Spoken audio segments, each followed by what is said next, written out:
Por Jesus Cristo. Amém. As crianças poderão participar do culto infantil e, como já temos frisado, irmãos, todo domingo pela manhã, todo domingo à noite, também na quinta-feira à noite, as crianças podem participar do culto infantil. Elas vão ouvir a palavra do Senhor, como nós que estamos aqui nesse auditório principal ouviremos agora, e daqui a alguns instantes nos encontraremos. Diz assim o boletim: cultive gratidão a Deus em cada momento do viver. Enquanto as crianças se deslocam, abram a Bíblia no Salmo 138. É o texto da palavra de Deus que leremos nessa manhã. Salmo 138. Eu disse que nosso irmão Elcio, a Dani e a Ana Júlia vieram de São Sebastião, em São Paulo, né? Mas temos o irmão Djalma, que também veio de São Paulo, de Ubatuba. Esses irmãos sofrem muito à beira-mar, no estado de São Paulo. E nós nos alegramos em saber que vocês estão conosco aqui hoje, para que nós possamos consolar um pouco vocês nas lutas que vocês enfrentam em São Paulo. Muito bom ter os irmãos aqui.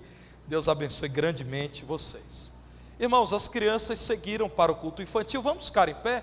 Os irmãos que estão na galeria, Deus abençoe a cada um também. Vamos juntos ler o Salmo 138. Você que nos acompanha na transmissão, dezenas de pessoas conosco, também faça a leitura do texto bíblico.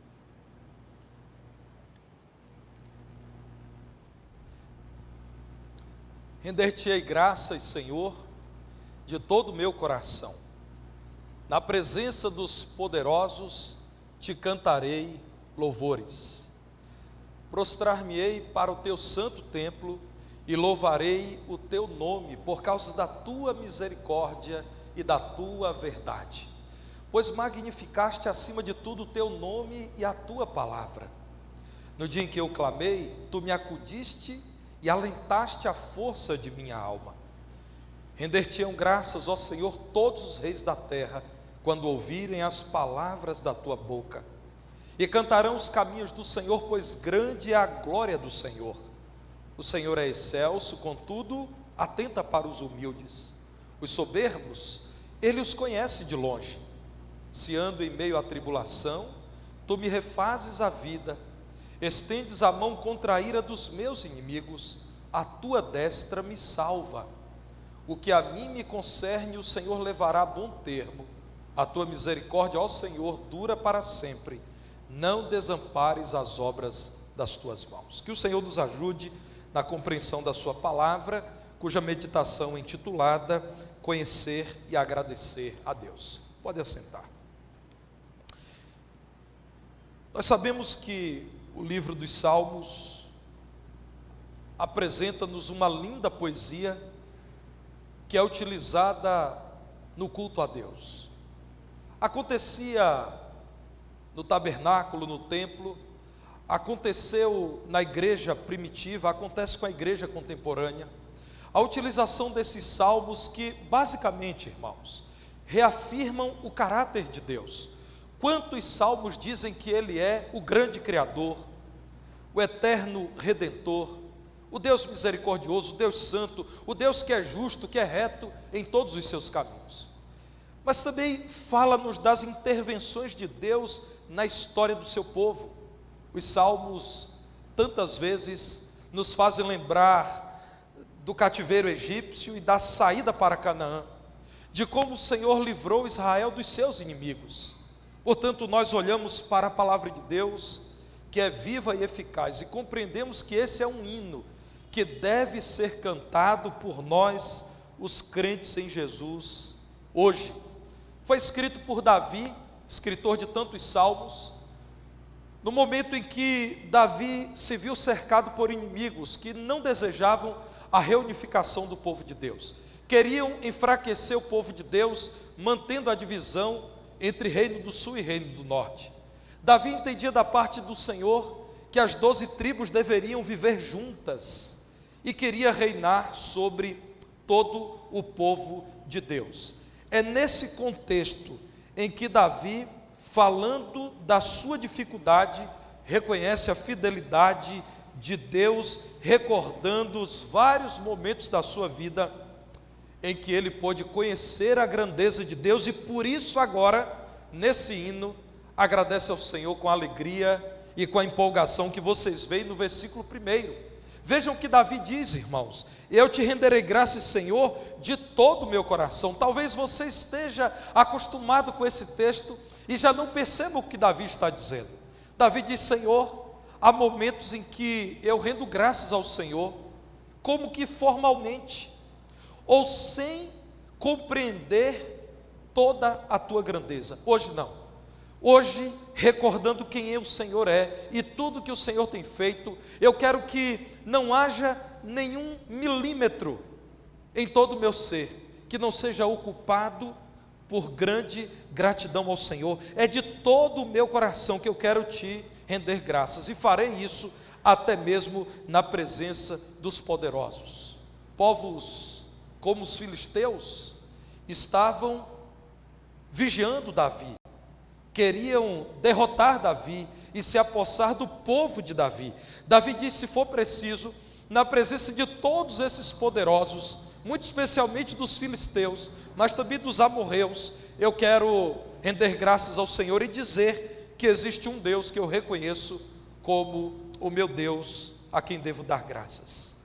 Nesse salmo, irmãos, Davi diz: se vocês vierem a conhecer o Senhor, vocês não resistirão, vocês também serão gratos ao Senhor.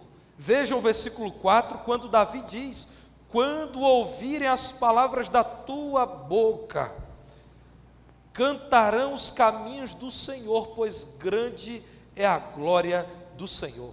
Quando vierem a conhecer ao Senhor, eles também reconhecerão que o Senhor é glorioso, é digno de todo louvor.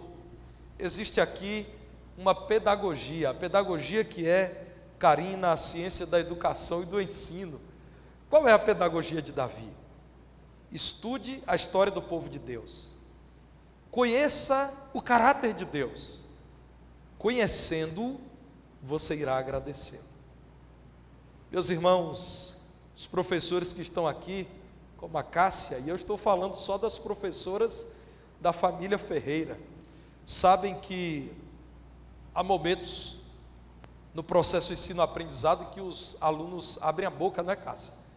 Eles ficam surpresos com aquilo que aprenderam. Nós ficamos espantados com certas descobertas na sala de aula. O conhecimento que gera uma reação, por vezes de espanto, de empolgação, de satisfação. Meus irmãos, é disso que Davi está dizendo. Existe um conhecimento que é capaz de tocar o coração, de transformar vidas. É o que aconteceu com Davi. Davi estava agradecendo ao Deus que ele conheceu, o Deus de Israel. Por isso ele diz: Senhor, é de todo o meu coração, não existe espaço para outro Deus, não será o meu coração dividido. Para um Deus, o meu Deus amado, darei toda a gratidão do meu ser. No versículo 2 ele diz: prostrando-me para o teu templo, não para o templo de outro Deus. Notem, irmãos, os meandros do texto bíblico. Numa época em que cada povo exaltava o seu Deus com a construção dos seus templos, Davi diz: eu sei muito bem que os diferentes povos adoram diferentes deuses, mas eu me prostrarei para o santo templo de um único Deus, o meu Deus, aquele que tem sido misericordioso e verdadeiro. O Senhor tem exaltado o seu nome que eu conheço e a sua palavra, a qual tenho temido. Portanto, Davi diz: a minha gratidão não é ao Deus desconhecido, mas ao Deus que eu conheço e reverencio. O seu nome e a sua palavra me são conhecidos. A esse Deus, o Deus da palavra, orarei com gratidão. No versículo 3 ele diz: foi a esse Deus a quem clamei no dia da minha angústia. Eu clamei, o Senhor me acudiu, alentou a força da minha alma. A pergunta que faço a você é: a quem você é grato? Você conhece mesmo o Deus a quem você cultua? Sabe quem Ele é e o que Ele tem feito? Você sabe mesmo a quem você deve render graças nessa manhã? Davi disse: o Senhor teve misericórdia de mim, e por isso eu renderei graças ao Senhor. A irmã Elvira, se não estivesse entre nós, seria lembrada como motivo de gratidão a Deus. Irmãos, eu conheço a irmã Elvira o suficiente para dizer aquilo que direi agora. Eu a visitei no hospital e no pós-hospital. Eu estou falando de uma mulher temente a Deus. Se ela não estivesse entre nós deveríamos chamar o irmão Eliseu e toda a sua família a agradecer a Deus pela vida que Deus lhe deu, pelas boas memórias que temos ou que teríamos dela, pela salvação eterna em Cristo Jesus, pela alegria da vida eterna. Nós agradeceríamos, irmã Elvira, mesmo que a irmã não estivesse aqui. Mas que bom que Deus permitiu que nós agradecêssemos a Ele por sua vida, tendo a sua presença aqui. Quando eu estive com a irmã Elvira no hospital, por 2 vezes, não é, irmã Elvira? 2 vezes, numa dessas 2 vezes, lembro-me bem que o Elcio estava lá. A irmã Elvira pedia, irmãos, para orar e ler a palavra. Eu sabia que ela estava enfrentando um momento muito difícil, muito delicado. Não era um problema de saúde, haviam alguns problemas, mas eu vi uma crente em Jesus desejando a palavra, desejando cantar ao Senhor, e já no hospital me dizendo: pastor, quando sair daqui, eu quero muito convidar a igreja para render graças a Deus por minha vida. E Deus permitiu esse momento. Acontece que a palavra gratidão não tem sido associada a Deus. A palavra gratidão tem alcançado uma autonomia em nossos dias que é preocupante. Eu tenho visto pessoas andando pelas ruas com a palavra gratidão. Pode parecer que não há o que questionar, mas irmãos, o que eu tenho visto é as pessoas dizerem gratidão, gratidão, eu sou grato. Mas você é grato a quem? Você agradece a quem? Eu entendo que se algum crente usa uma blusa gratidão, deve ter reticências, e atrás, na continuidade, deve estar escrito a Deus.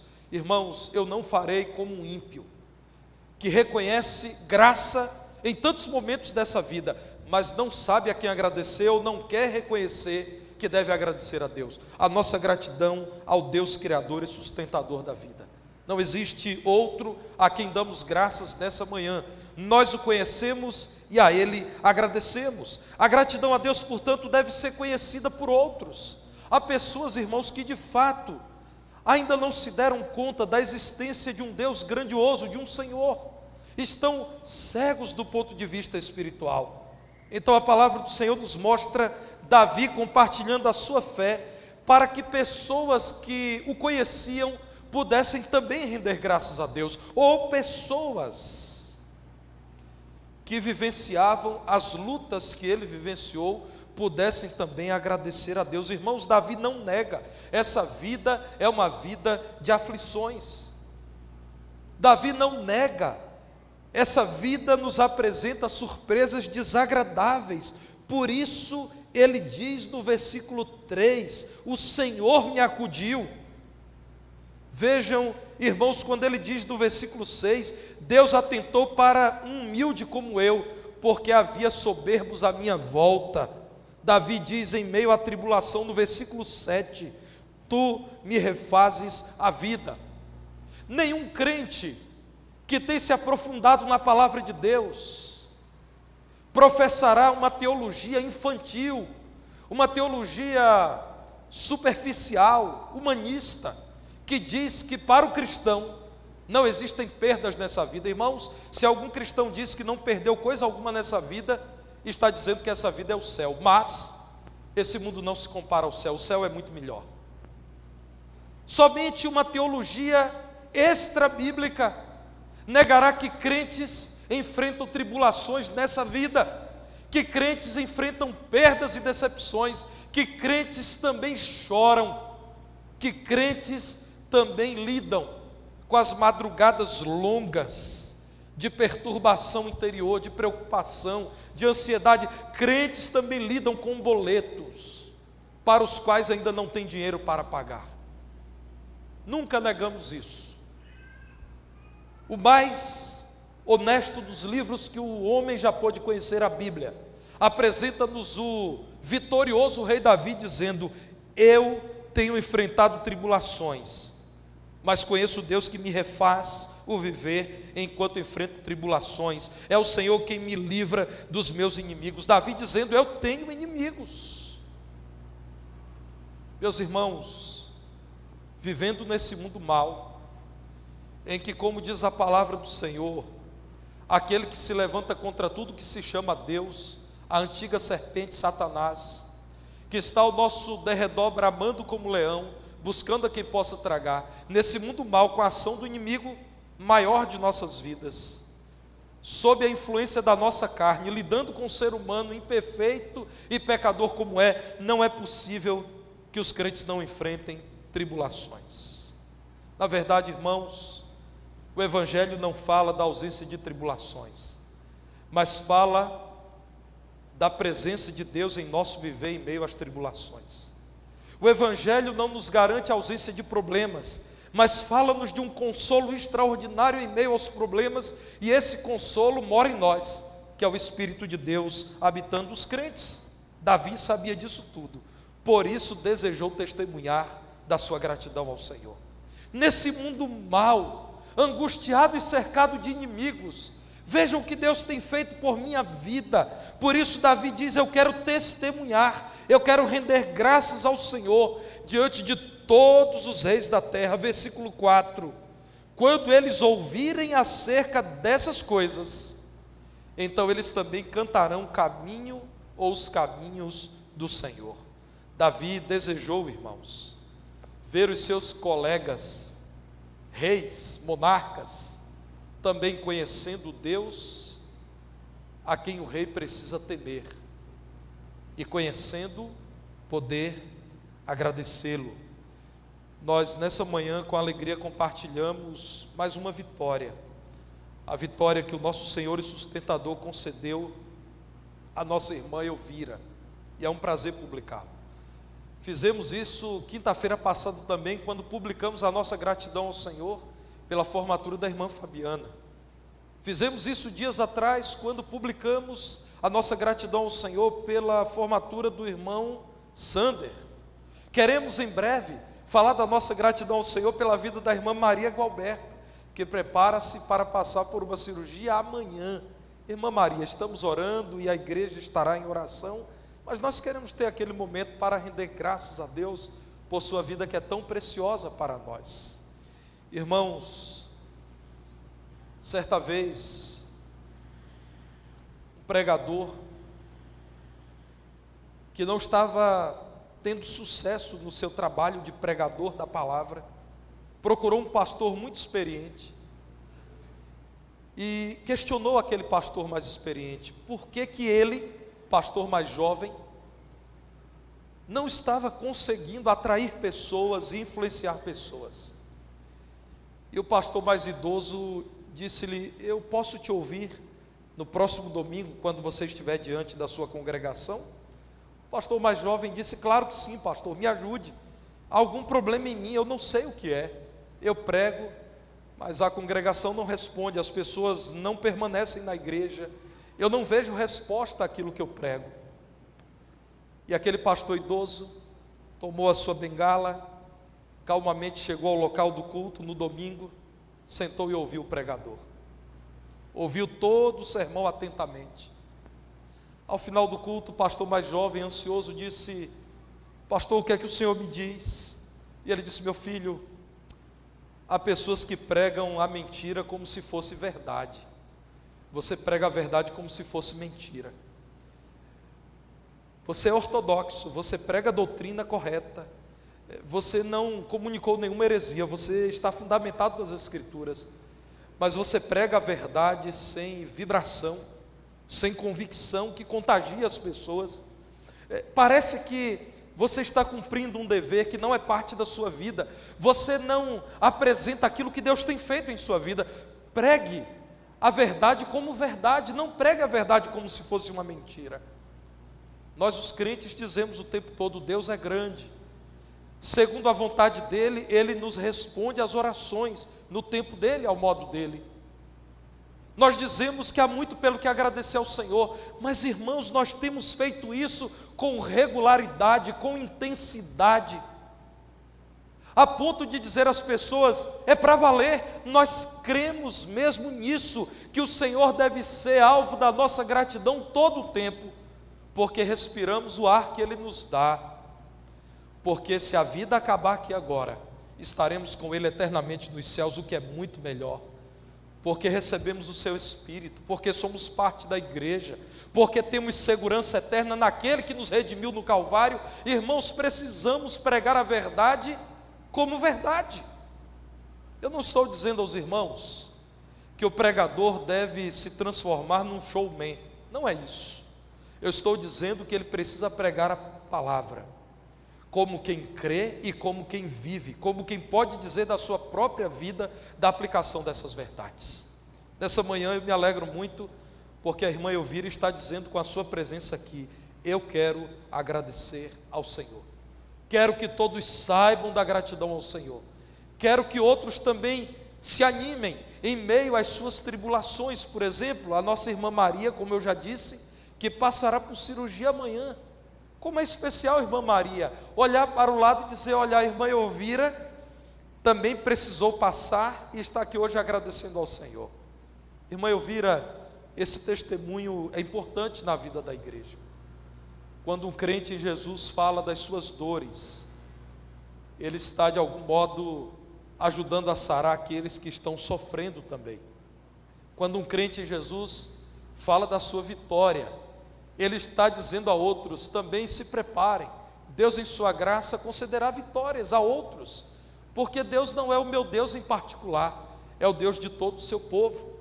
Finalmente eu quero destacar que esse conhecimento de Deus pode produzir em nós uma gratidão antecipada, como o Senhor Jesus, que orava antes de multiplicar pães e peixes, dizendo: Senhor, eu já te agradeço porque sempre o Senhor me ouve.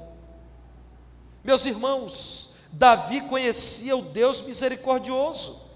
A misericórdia de Deus se vê no verso 6, quando Davi diz: o Senhor é grande, mas olha para mim que sou pequeno. O Senhor é excelso, mas olha para mim que sou humilde. O Senhor está lá no alto, no céu, mas olha para mim que estou aqui embaixo, na terra. O Senhor não precisa de mim, mas se lembra de mim. Vejam, irmãos, no versículo 7, quando Davi diz no fechamento do versículo 7, a tua destra me salva. O Senhor se importa comigo, o Senhor me criou e continua interessado em minha vida. No versículo 8, irmãos, que bênção, Davi diz: aquilo que o Senhor tem para mim, Ele me dará. Versículo 8 diz isso: Ele levará a bom termo o que é necessário para a minha vida, o pão de cada dia que me baste, o Senhor levará a bom termo. É que tantas vezes, irmãos, nós criamos necessidades irreais, nós desejamos o indesejável, especialmente na cultura de uma humanidade que se mede por aquilo que possui, por aquilo que acumula, por aquilo que guarda. Às vezes os crentes estão acreditando que não tem tudo o que precisam. Se você crê em Deus, você será capaz de confiar nele. Nem sempre é fácil entender os caminhos de Deus. Quem conheceu a mente do nosso Senhor é o questionamento do apóstolo Paulo. Quem pode sentar com Deus e discutir os seus atos? É o que vemos no livro de Jó. Mas, irmãos, se nós sabemos que Deus nos ama a ponto de ter sido feito em carne, vindo a este mundo e se oferecido por nós na cruz do Calvário, nós confiaremos nele. Talvez aquilo que você não tem porque Deus sabe que você não precisa. Eu não vou ficar utilizando aqui, irmãos, o conceito de merecimento, porque na verdade, segundo a palavra de Deus, eu não mereço nada. Diante de um Deus santo, tudo que eu mereço é condenação eterna, porque os meus pecados ofendem a santidade de Deus. Quem está falando é uma pessoa criada no Evangelho, que ainda peca. Eu disse outro dia aos irmãos que eu fico impressionado com a minha cara de pau de pecar depois de já ter lido a Bíblia tantas vezes. Irmãos, o que é que eu mereço? O que eu mereço mesmo é a condenação do Deus Santo. Então eu sei que Ele me ama. Se eu sei que Ele me ama, eu vou precisar confiar nele. Ou você que é pai nunca disse isso ao seu filho, à sua filha? Eu já precisei dizer muitas vezes aos meus filhos. Já precisei questionar, ainda ontem eu fiz isso. Vocês acreditam que eu amo vocês? Sim, papai, nós acreditamos. Então confiem, vai dar certo. E eles estavam preocupados lá com uma questão que eles acreditavam que não está resolvida, mas já está, irmãos. Eu e a Sâmela já resolvemos, mas ainda não é hora de dizer para os dois que está resolvida a questão. Então ainda ontem, um dos dois inclusive chorando, eu perguntei: vocês confiam em nós? Vocês têm certeza que o papai ama vocês? Sim, papai, nós acreditamos. Então aguardem. Irmãos, eu penso que o Senhor tantas vezes, quando nos dá mais tempo para orar e meditar na palavra, Ele nos lança esse questionamento: vocês confiam mesmo? Vocês têm convicção mesmo do meu amor? Vocês são capazes de acreditar que ao final de tudo, vocês verão a minha obra completa e renderão graças ao meu nome? Então aguardem. O que a mim me concerne, o Senhor levará a bom termo. Davi conhecia a justiça de Deus e sabia que ele veria a justiça do Senhor se cumprindo, como de fato ele pôde ver. Deus lhe deu paz na convivência com os povos que rodeavam Israel. Davi sabia da presciência de Deus, de um Deus que não está limitado pelo tempo. O dia de amanhã já é o dia de ontem para Deus, porque desde sempre o Senhor conhece o que para nós se chama futuro. Davi sabia que Deus não o abandonaria, por isso demonstrava uma confiança antecipada. Irmãos, os problemas de Davi não estavam resolvidos quando ele disse: se ando em meio à tribulação, tu me refazes a vida. Os inimigos de Davi não estavam vencidos quando ele disse: estendes a mão contra a ira dos meus inimigos. Meus irmãos, Davi não tinha visto ainda todas as boas obras do Senhor quando ele disse: o que a mim me concerne, o Senhor levará a bom termo. Ele confiou em Deus e ele agradeceu antecipadamente. Olhe para o Salmo. O homem que diz: render-te-ei graças, Senhor, não é o homem que tinha vencido os inimigos, vencido a angústia interior e visto todo o bem de Deus sobre a sua vida. Não, o homem que inicia o Salmo dizendo: render-te-ei graças, é o homem que diz antecipadamente: te agradecerei, Senhor, porque eu ainda estou cercado de inimigos, ainda estou angustiado e ainda não vi as promessas do Senhor cumprindo-se em minha vida. A pergunta que faço a você é: você tem certeza do cuidado de Deus, de tal modo que você já é capaz de agradecer a Deus por aquilo que ainda você não viu? Quem conhece o Deus de Davi é grato como Davi. Meus irmãos, quem conhece o Senhor já pode agradecer ao Senhor. A pedido da irmã Elvira, nós incluímos também o hino Perdoa-me, Senhor, no culto desta manhã. É um hino do Inário para o culto cristão, muito tocante. Nós vamos cantar agora, e eu quero sugerir a você que cante como uma oração ao Senhor. O hino Perdoa-me, Senhor. Vamos cantar em pé, irmãos?